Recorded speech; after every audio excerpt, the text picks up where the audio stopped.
Hello and welcome to the Dream Team Professor podcast. My name is Scott, and in this episode, we're looking at the top players to target in Game Week 14 Sun Dream Team. We still have Spurs Bournemouth this evening and Fulham versus Brighton. So still a couple games to play, but I thought I'd get this one out there as it's a quick turnaround again before the next game week. So we'll start off with the fixture ticker from ffstuff.co.uk, free website to help with your Dream Team planning. So there'll be a link in the description below for that. Game Week 14 is a European double game week. I think it's the final. Yeah, it's the final European double game week for quite a while now. So City, Arsenal, Liverpool, United, Villa, Spurs, and Chelsea are the only doublers this week. I've put a little star next to Chelsea because we know they've basically got a Premier League side and European side, so lots of rotation. Probably small chance of getting a double game week from them. The deadline is Saturday, the 7th of December, 11 a.m. So we will have a deadline stream 10 till 11 on the Dream Team Tonic podcast. So do check that one out. If you're going for a single game week player this week, so I've mentioned obviously City, Arsenal, Liverpool, United, Villa, Spurs, Chelsea are the doublers. If you're going for a single game week player this week, I think in an ideal world, you'll want to follow it up with a Carabao Cup side in game week 15. So there's some teams that have got a double that play Europe this week that then have Carabao Cup the following week. So that's ideal. If you are going to go for a single game week player this week, I think you'd want to try and follow that up with a double game week in the following week. Otherwise, you're not really maximizing the fixtures. So what does that look like? Newcastle, probably, because Newcastle have Brentford in a single this week, followed by Leicester at home, and then Brentford at home in game week 15. Again, Carabao Cup, no guarantees of who starts, but we're into the later stages now, so you think things might start to go a little bit stronger. You've also got Brentford, who have Newcastle at home in the Prem this week, so not the best fixture, but they are really, really good at home, Brentford. And then Chelsea, Newcastle, both away in game week 15, not the best fixtures. You do also have a couple other teams there like Southampton, but we're not going to be targeting them. And then Crystal Palace also fit the category, but they've got Man City at home in a single. You don't want that. And then their double in 15 is Brighton and Arsenal, so you're not going to want that either. So it's probably just limited to Newcastle, I'd say, that fit that category. Otherwise, if you really do want to go for a single game week team, in both game weeks, Bournemouth, Wolves, West Ham, Brighton, pretty good singles, but again, you're losing out on fixtures if you play it that way. So longer term, game week 14 to game week 16, if you go for Arsenal, Liverpool, United, Spurs, and Chelsea, you get the maximum fixtures across that 3-week period. So each team doubles in all 3 of those weeks. That's United, Arsenal, Liverpool, Spurs, Chelsea, City, Newcastle, Liverpool, Villa, Palace, Brentford, all have 5 fixtures in that time frame. So you're one short. And again, if the Carabao Cup match, there's a lot of rotation, it might just equal out.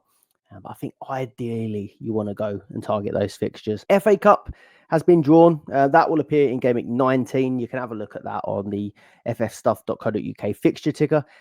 But it's still a little while away, so I don't think it's worth covering on this episode. So maybe we'll cover that in next week's episode. Looking at projections, so this is 11fire.com. So they look at goal projections and clean sheet projections, but it is just the Premier League fixtures. So Villa are top for this game week. So their match against Southampton have just conceded 5 against Chelsea. They've had Stevens sent off for pulling Cucurella's hair, so he's now going to be suspended as well, adding to their injury and suspension woes. So Villa are projected to score the most out of the Premier League fixtures for this game week. Could be worth taking a short punt potentially on an Aston Villa player. Spurs 1.98 at home to Chelsea are second. Now this one has thrown me a little bit. I know Spurs are really, really good at home. But I don't think I'd want to be backing Spurs players against Chelsea at the moment. Chelsea do look pretty good. Spurs do also have that nice fixture following that against Rangers in the second fixture. So obviously not shown in the projections, but could also be a decent one to target for goals. City away at Palace 1.89. They're in third. So that one's followed by a tough match against Juve. Haaland not in the best of form either. But we did see KDB come back last night and they did look quite a bit better. So could be one to target for this week, City. Liverpool 1.88 away at Everton. Now, if you've watched Liverpool recently, I think you'd be putting them right up the top of the list. They look brilliant. Away at Everton looks a nice fixture. Obviously a derby game, and then followed by away at Girona. I think that one looks quite nice. So that would be one that I would still target for this game week. And then West Ham, surprisingly high up with 1.80, despite really struggling to put the ball in the back of the net against Leicester. I probably would avoid that now. It seems like there's a lot of whispers that the manager might be on the way. So maybe if there's a new manager bounce before the start of this game week, it could be worth looking at. But for now, I'd probably pass up on that one. Arsenal down in 6th as well for goal projections with their match. Clean sheets this week. So 11 of fire again for the Premier League. Have Arsenal at the top with 40% chance of keeping a clean sheet.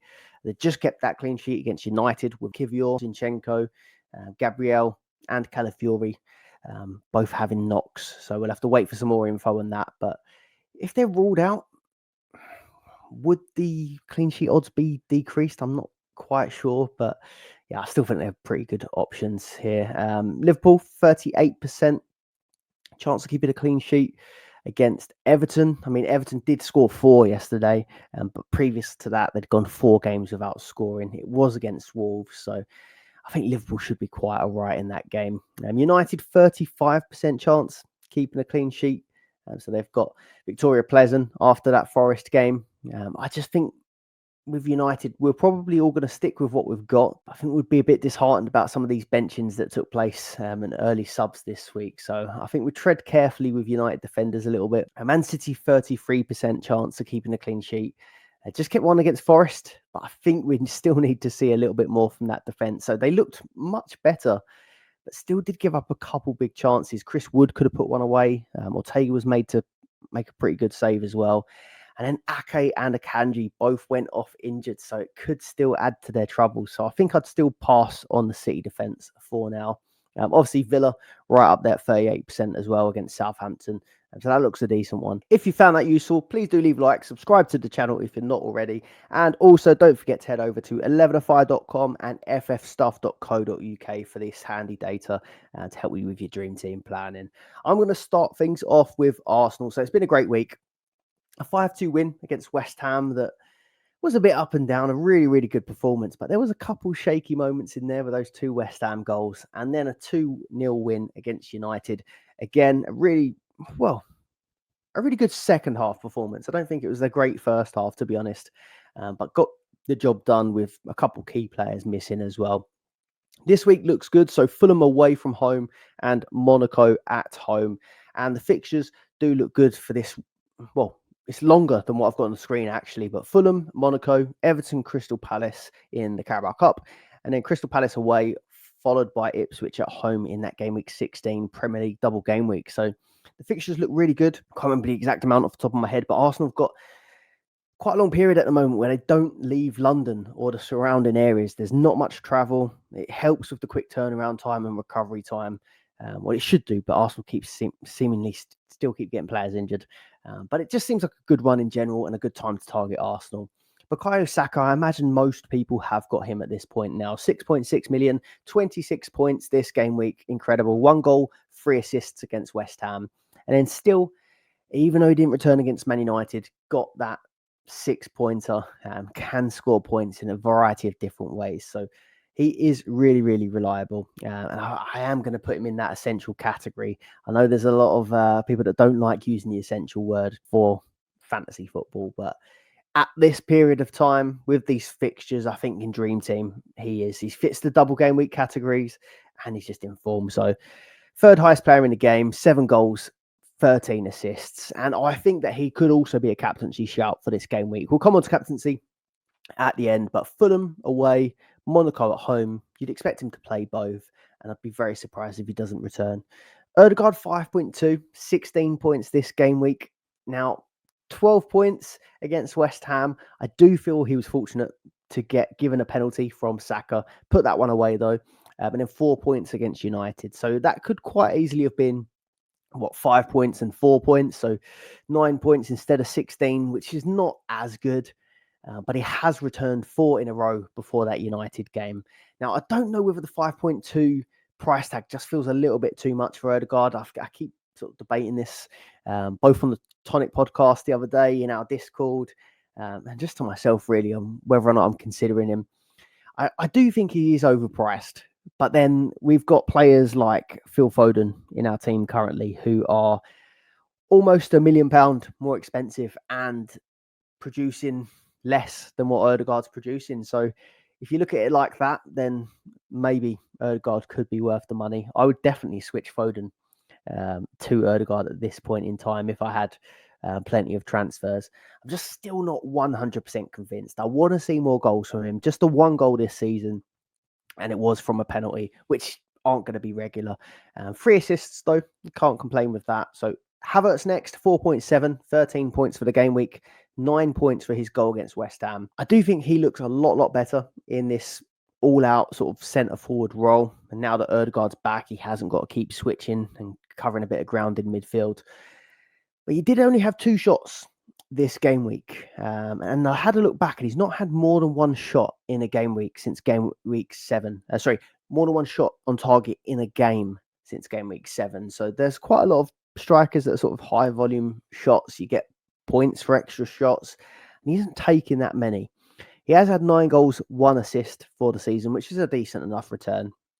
And I do think that I'd prefer him than Odegaard currently. But yeah, again, it's just not 100% sure. I do like the fixtures, and I feel like I potentially could take a chance on it, but just it's not perfect. It's not 100% perfect yet. Timber, 4 million, 17 points this game week. Now, I bought him in this week, and it's been a brilliant transfer. So he got close with a shot on target against West Ham from a corner, and then got the goal against Man United and the clean sheet. Still a great price, so 4 million with a price rise coming as well. I definitely think that you would want to consider him. I think he's probably the cheapest way into Arsenal at the moment, and probably looking the safest alongside Saliba, but a lot lesser price. So I think he's a really good pick. The question will be, when do we double up on Arsenal defence, or who's willing to double up on Arsenal defence? With Saliba being a higher price tag, Zinchenko and Kivior, I wouldn't trust it yet. I'd like to know what's wrong with Gabriel and Calafiori, which we don't know yet. And we probably won't find out from Arteta. And would you play 4.7 for Raya? I probably wouldn't at this period of time. So it is a tough question how to get a second Arsenal defender in there. It's probably a pass for now. Trossard, Martinelli, I'd avoid these for now. Just too much rotation. It's a bit like the Gakpo Diaz thing, apart from they're just not as good when it comes to scoring points on Dream Team. So for now, I would avoid Trossard and Martinelli. Liverpool, so dominant 2-0 win against City earlier in the game week, and a pretty manic 3-3 draw against Newcastle. But yeah, a really good game. Away double game week this week, so Derby against Everton, and then Girona in the Champions League. Girona have had no wins in 3 games. They've got Real Madrid at the weekend as well, so that's not going to be a great one. Currently sat 8th in La Liga. So I do think this looks like a nice double game week. Salah, again, everyone's got him. 32 points this game week. 1 goal, 1 assist against City. 2 goals, 1 assist against Newcastle. He's now 25 points clear as the highest scoring player in the game. Potentially, though, the best captain for game week 14. That's going to be the question. Not whether or not you've got him, whether or not you're going to captain him. 15 goals, 12 assists is a ridiculous return. I think at the moment, my armband is going to be on Salah going into the week. I just think these fixtures look too good, and he is in red hot form. I said Saka also looks a good option. But who do you rely on more at the moment for goals? It would be Salah. So at the moment, I'm putting it on Salah for now. Trent, 5.7 million, so 16 points this game week. He got a clean sheet and had a really good performance against City. No attacking returns in that one, but it looked like it was coming. He had a couple of shots from outside the box, a couple really nice defense splitting passes, but then he was on the bench against Newcastle, which then sort of had you thinking, is he fully fit yet? Or could he be rotated? With Bradley out, it seemed like he would be pretty nailed on to start. But then Trent came off the bench in the 67th minute and got 2 assists. I think both potentially for Salah. Both for Salah goals.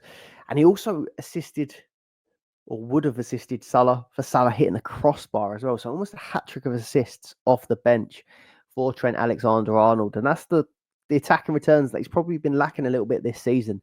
Looks like he is finding some really nice form, and the fixtures are there. He's looked good for clean sheets. And if he's finding a bit of attacking form as well, that would be perfect. 5.7 is still a little bit steep. The question mark I've got over it is, if you are looking to sort of play a goal bonus in game week 16 or one of the more recent double game weeks, is do you want to put that money into your defense at this point? I'm not quite sure. And then could you spend that 5.7 elsewhere? I'm not quite sure. I feel like I'd prefer Trent at the moment to Ødegaard personally. Your Liverpool defence looks really, really good at the moment as well, keeping clean sheets against Real Madrid and City recently. Yeah, it's just, do you want to put that money in defence? That's the real question you've got to ask yourself, but I do think it's a really, really good option. If you do think the clean sheets are coming, Gomez at 3.1 looks a brilliant option for a lot less money, almost half the price. So 2 starts this week.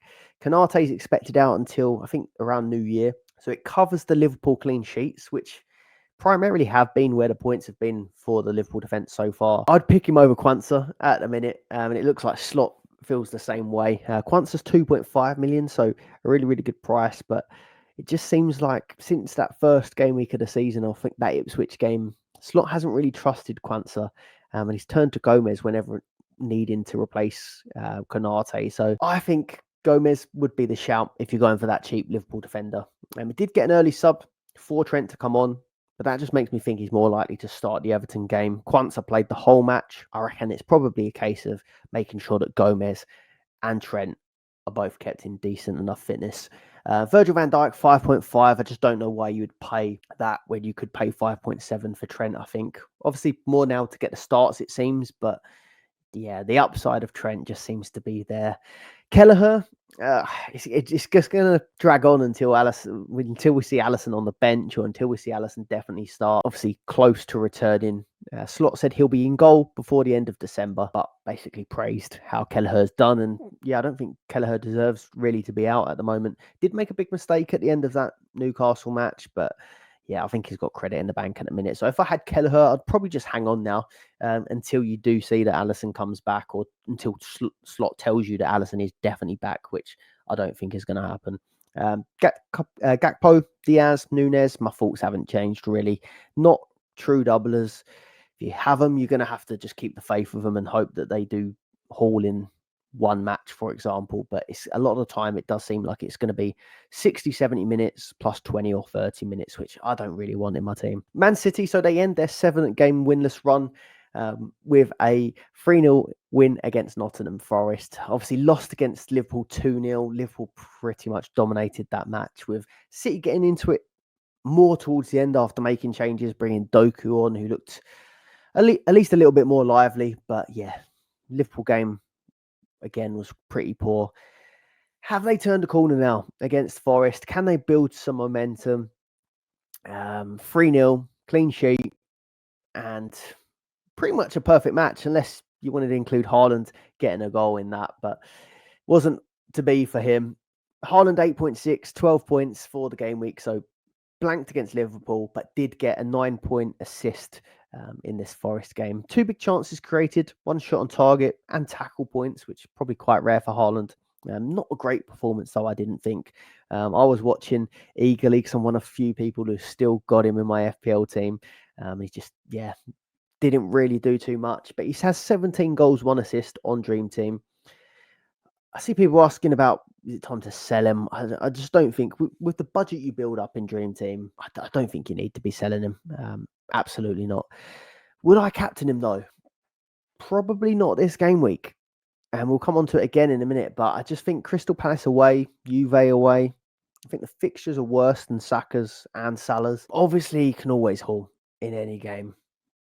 But I still think this is another chance to go against Haaland with the armband. So for me, I probably wouldn't captain Haaland for this game week. KDB at 5.8 came in and started his first game since coming back from injury. He's played 6 matches since coming back from injury, but all from the bench and all very small amount of minutes. He actually played more minutes in this one game than he's played in his previous 6 substitute appearances. And this was his first start since game week 4. So he's been out for a really long time. But he had a really good performance. 16 points, a goal, and assist. Very close to hitting 3 bonus points as well. He did look great. But is it too soon to spend 5.8 on KDB? Would you want to spend that money on KDB? Would you want to spend that money on Trent? I just think we need to see a little bit more from KDB. Can he maintain this? Can he now go on and start Crystal Palace or start Juve as well, and still maintain the attacking returns and the performance? So I think we need to see a little bit more, to be honest with you. It could be a punt, but would you be that surprised if he's now rested for Palace at the moment? Probably not. I also wonder whether he would have started if Foden was available. Foden was missing through illness. So I'll come on to Foden now, actually. So 6.1 million. The quote was he didn't feel well for this match. So yeah, we'll have to see. Really disappointing game week, though. 1 point against Liverpool. And to be honest, against that Liverpool match, maybe I'm being harsh, but there was a tackle that went in on him and he went down and the camera was obviously on him, and I just thought he didn't look like he really fancied it at that point either. I'm leaning towards selling him, to be honest, this week. 6.1 million. If he comes back, he's got a chance of a double game week, but then will he be up to full fitness if he has been ill? I'm not quite sure. So, yeah, I might be leaning towards selling Phil Foden for what it lets you do, for the amount of money that he takes up, and not being guaranteed 2 games a week coming back from illness, and with KDB also looking quite good. He has been reliable for bonus, so he's been getting sort of 1 to 3 bonus every game, but he hasn't scored that many or assisted that many recently. Just 1 goal since game week 9. So the attacking returns hasn't quite been there. Have we seen enough to justify keeping him is the question. Doku, 4.2 million, so a goal and an assist, 17 points in this Nottingham Forest start. 10 ppm, we know he's great for bonus. He looked really good this game. Still, the link-up never quite looked right between him and Doku. But in terms of what it did for the team, I think that seemed to be a better way to go. They had a lot more attacking players on, and it seemed like they caused more trouble. I think playing more front-footed against... Obviously, they couldn't do that against Liverpool. But playing more front-footed in these games could help them out, possibly outscoring their opponents potentially, rather than trying to keep a clean sheet, which they don't seem that good at prior to this match. So I think Doku could be a decent option. Again, there will always be question marks whether or not he will start 2 games. But what I would say about City at the moment, if you're Pep and you've gone through this sort of winless run and then something's finally worked for you, surely you try and build on that and keep the team the same. So I quite liked that. You had Grealish in more central position, which we don't see very often. He got 7 points. Bernardo playing on the right wing, again, 10 points. Got his goal in this one, looked okay. So yeah, I wonder whether they do try and stick to this, because it seemed to at least work a little bit better than what's happened in previous matches. The only thing is about sticking with this. Rico Lewis was benched for this one. He's played a lot of games recently. No problem, really. But Ake and Akanji both went off injured in this game. So again, a lot of trouble defensively at the moment with injuries, with availability. Kyle Walker come on at half-time. Rico Lewis came on in the 74th. So maybe they can't quite keep the lineup the same if these 2 players are ruled out. Man United, so 4-0 win against Everton. Looked really good carried on, onto a 7-game unbeaten run since Ten Hag had been sacked. But then a 2-0 defeat against Arsenal yesterday. I think they had a good first half, to be honest, against Arsenal. Did pretty well in the first half of the game, but kind of crumbled in the second half. Arsenal came out stronger in the second half. And again, lots of changes from Amorim. So I'm going to talk about maybe what we've learned over the last couple of games under him. The fixtures are game week 14, Forest at home and Victoria Pleasant away in the Champions League. What have we learned? So he loves an early sub. I think we've all found that out the hard way this game week. So Mazraoui subbed early in the first fixture of the game week, 57th, I think it was, missed his clean sheet. The same with De Ligt. So yeah, let us know if you had the double up of those 2, because that would have been really, really harsh. But he made 2 subs before the 60th in the Everton game, and then 2 around the 60th as well. So again, dangerous for your defence. And then he's made 4 before the 60th minute against Arsenal as well. So yeah, your defenders are at risk of maybe not keeping the clean sheets, and your attackers again are at risk of that sort of Diaz Gakpo scenario where they get 1 start and then maybe one sort of 20-30 minute appearance off the bench. So it isn't ideal. So rotation and early substitutions does seem a problem. It might calm down a little bit as the season goes on and as he settles with his side. But yeah, at the moment, it's not great. Onana, De Ligt, Mazraoui, Dalot, and Bruno played 2 games this week. So they're the ones he seems to trust. Diallo didn't start this one, but I think he seems to trust Diallo as well. He is down as a striker, but he is performing really well. 2 assists in that game against Everton, and really, really good. Attackers, not safe for 2 starts. Højlund, Rashford, Xerxes, Garnacho, all got a bench in this week, despite some of them having good first fixture. Bruno Fernandes is safe. I think we're all going to keep him. 2 assists, 10 points Everton, 3 points against Arsenal. The only thing, he did play different roles in both, so I guess Amorim either hasn't settled on where he prefers him, or will just change it based on the fixture. But I think he's still a hold. Mazraoui at 4.1, so unlucky with the early sub, but still seems nailed playing on that sort of right-sided centre-back position. At times, actually sort of came into that sort of fully central position. Definitely seems to be the main part of their building out from the back. Dalot, 4 million, so 290s this week, but that's falling on from his benching against Bodo. So again, not entirely safe, but has a wing-back role, which looks quite good. Both fine options for Game Week 14. Game Week 15, though, might be a sell point. So away at City and then away at Spurs in the in the Carabao Cup. So you have got a double in Game Week 15. It's not an urgent sell or anything, but yeah, the benchings and rotation could be a worry. De Ligt 3.2, also a fine hold as well, but we have got Maguire and Euro coming back, so there could be rotation there eventually. Luke Shaw ruled out for this game. Cannot keep fit, unfortunately. Another injury setback for him, so that's one less person to compete with the names I've mentioned, but again, there is quite a bit of depth, so it's not urgent, but I'd likely sell my attackers if I had them, and then not Bruno Fernandes, just because we don't know who the nailed striker is. We don't know who the nailed wingers are. At the moment, for me, in terms of midfield and attack, I'd still only want Bruno Fernandes personally. Aston Villa, so finally end their 8-game winless streak, when they lost 5 in that period. So beating Brentford 3-1. Game Week 14 is a Southampton home double. Southampton at home with RB Leipzig in the Champions League. So could be rotation potentially in the Champions League. They've had a decent enough start in that competition. But that Southampton at home fixture, again, looks a really nice one to target. They don't have a Carabao Cup fixture in Game Week 15. So if you did bring them in, it's probably just a short-term punt, I think. So followed up their 3-0 loss to Chelsea with the 3-1 win. If you've got defence, I would probably hold now at this point. So Martinez was looking like he was going to be a transfer out after picking up an injury, but actually went on to play the Brentford game. So you've probably saved yourself an issue there. Watkins, 5.3 million. It does look like he could be a nice punt for this week. Seeing how Southampton have defended recently, there are availability issues, having got another red card. Watkins could be a really good player to target for this one. So 19 points for the game week. He scored a penalty against Brentford and got an assist as well.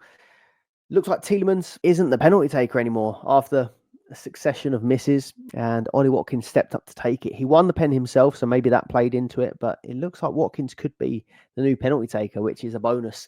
Flecken did get a hand on it. It wasn't the best of penalties, but 15 points nonetheless. Against Chelsea, he had 2 big shots on target. Probably should have scored in that game, but 4 shots on target against Brentford as well. So opposed to maybe Havertz having 1 shot on target in each game, Ollie Watkins has 6 across this game week. So yeah, could be a decent option, possibly a 1-week punt. And if you're feeling really risky, could be a captaincy pick for game week 14 as a differential. But yeah, I feel like we got a little bit burnt by Ollie Watkins' captaincy last season. Rodgers, 2.7. That bleach blonde hair doing wonders for him. A nice goal from distance. I think unlucky not to have an assist as well. I think it put a cross in and it was sort of flicked on by one of the opposing defenders, which we've seen defenders have a touch and assists given. So maybe a bit of inconsistency there, but 9 points. after blanking 5 games in a row. There was an Emery comment about Rodgers has played a lot of minutes and Buendia might step in soon, but 2.7 million, it's not bad. Tielemans 3.9 million, got 8 points, maximum bonus against Brentford. He's been a really consistent hold over the course of the season if you've had him, but is it really a 1 week punt against Southampton, or is it punt worthy against Southampton? It's not the most upside of picks. He's consistent, but it's not a whole potential pick, I don't think. Digne 3.5 million, 9 points. Cash 3 million, 11 points. Grabbed the goal in this game, but I'd just be wary of rotation with the quick turnaround now. Mutson on the bench. Pau Torres got a bench in this game. They've got Diego Carlos on the bench as well. So they've got defensive options with Mings obviously starting and coming back as well. So yeah, well, obviously Mings not going to play fullback, but you know, Konsa can move out to right back at times. So yeah, I'd be a little bit wary, but if I had them, I'd definitely obviously keep them. An injury scare for Martinez, you'd probably keep him ahead of this Southampton fixture. Spurs obviously haven't played their second fixture yet of this game week, but 1-1 against Fulham in the first game. They're just so inconsistent. So 1-1, really disappointing draw. And in their recent run, they've like lost against Ipswich, and you're like, this is what are you doing? But then they smash City, which okay, maybe City were on a bit of a bad run, but it was an impressive win for Spurs. And then draws against Roma and Fulham. They just can't seem to string results together at the moment. I'm not keen on this Chelsea fixture, regardless of the goal projections. I think Chelsea are in a good moment at the minute, and I wouldn't particularly want to target Spurs attackers for that game. Rangers away from home, though, if you can predict who's going to start it, it does look good.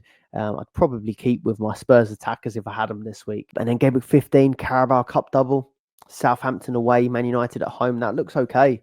I think that looks like an okay double. So if you've got them, you probably hold on to them. But I am struggling to choose which players I would want from Spurs. But maybe more answers will come to us after we see tonight's performance. Solanke was missing through illness in the last game, so didn't play Fulham.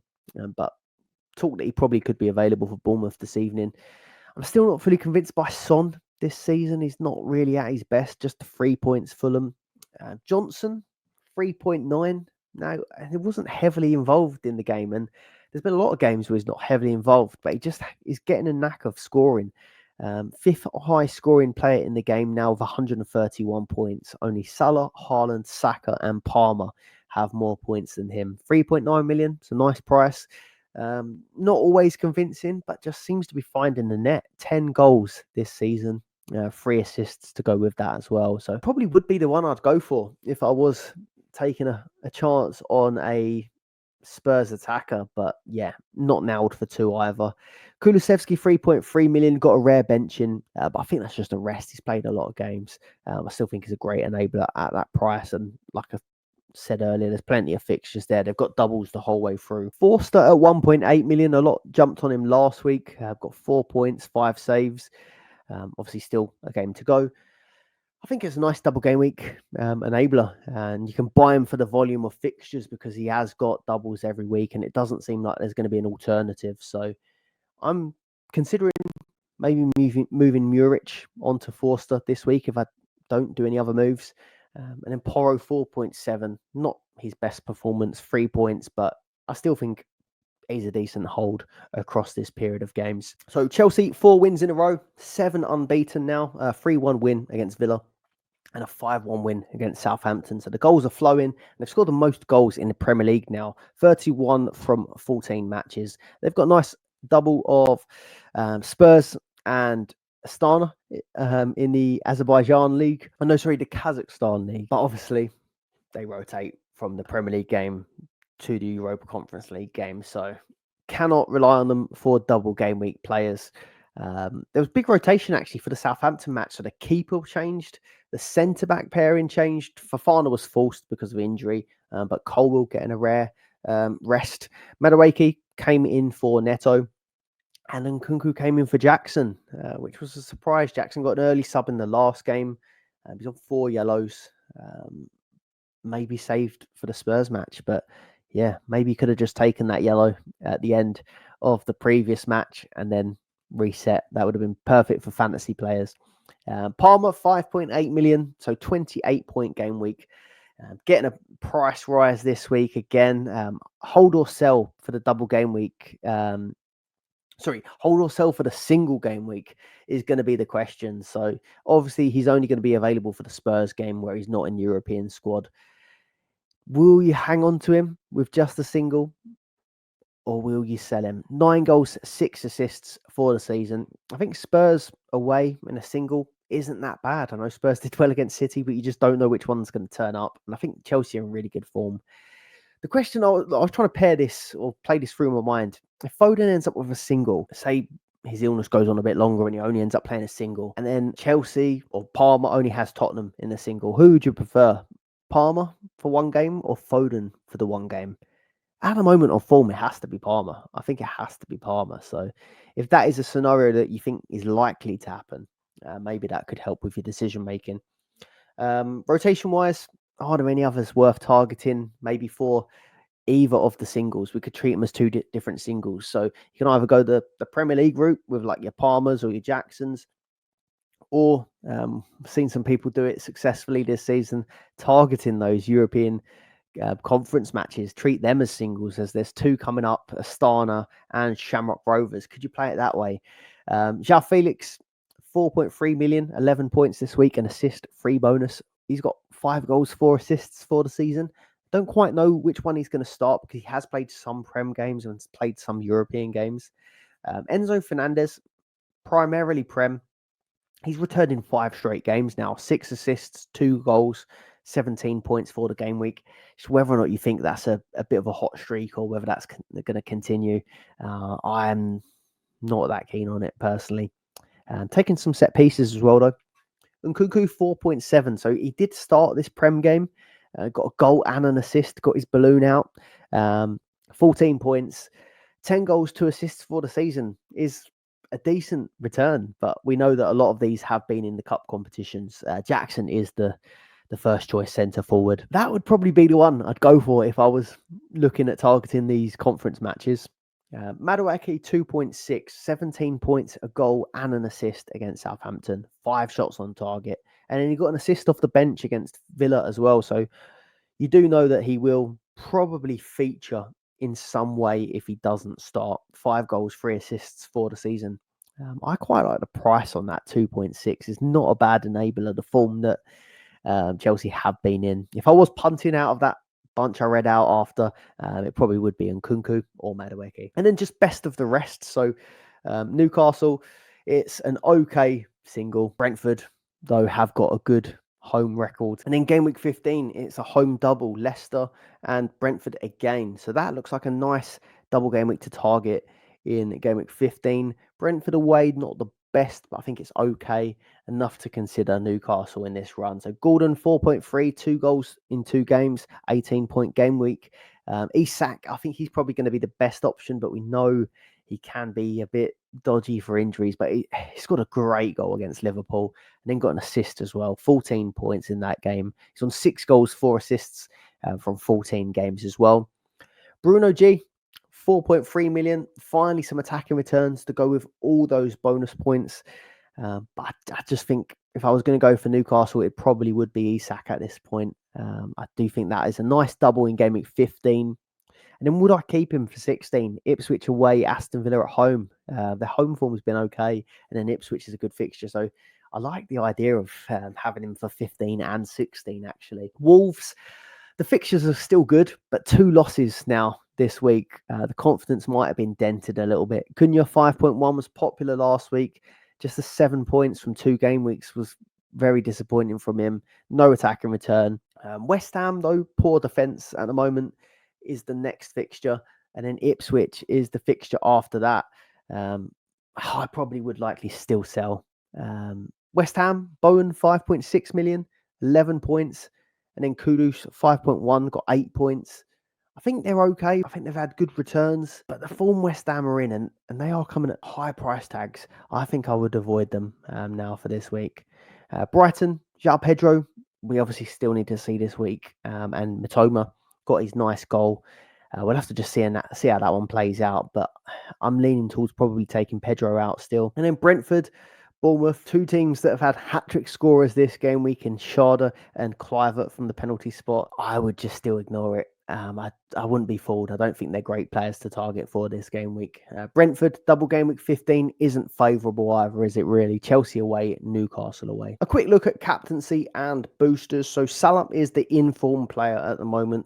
He's got two good away fixtures, as mentioned, with Everton and Girona. I think he's my top captain for the game week. You've got Bukayo Saka, who's in great form, but it's got slightly worse fixtures than Liverpool, but one home tie against Monaco. So if you value that, maybe you'd want to go to Saka route, but I still think Salah is the way for me. Haaland, worse fixtures than the two above, I'd say. Crystal Palace away, Juve away. I think that's going to be a hard Champions League match. Crystal Palace away could still have potential, though. He's always an option, but I just can't back him above the other two at the moment, I don't think. And then Watkins, if you're taking a 1 week punt, bringing him in, do you then punt on the captaincy as well? Multiply those points, but it's high risk. He let us down a few times last season with the armband. Bruno Fernandes, Forest and Victoria plays, and I think better fixtures, but a less reliable team than Liverpool and Arsenal. So probably not for me either. Boosters, now goal bonus, some nice fixtures there. Are you set though after the Premier League double? So you could have a Palmer in your team, you could have a Pedro, a Cunha. If you've still got single game week players in your team or single game week attackers in your team, I don't think it's potentially worth playing. You could wait for another Premier League double game week potentially. 12th man, Watkins, maybe a nice option for this week if you don't want him past that. And then max captain, I mean, it could still work, but I think you've got more choice if you do play in game week 16, for example, where there's a Premier League double game week. Everyone has a chance of being your best captain then. Where it's been a quick turnaround for the game week, I'm still not quite sure about my team update. So what I'll do is I'm going to wrap this episode up here, and I'll have a follow-up video and obviously audio version on the podcast where I'll do my latest team update and my transfer thoughts. So that will come in a short video after this episode. So thank you very much for watching, and I'll see you on that episode. Bye-bye.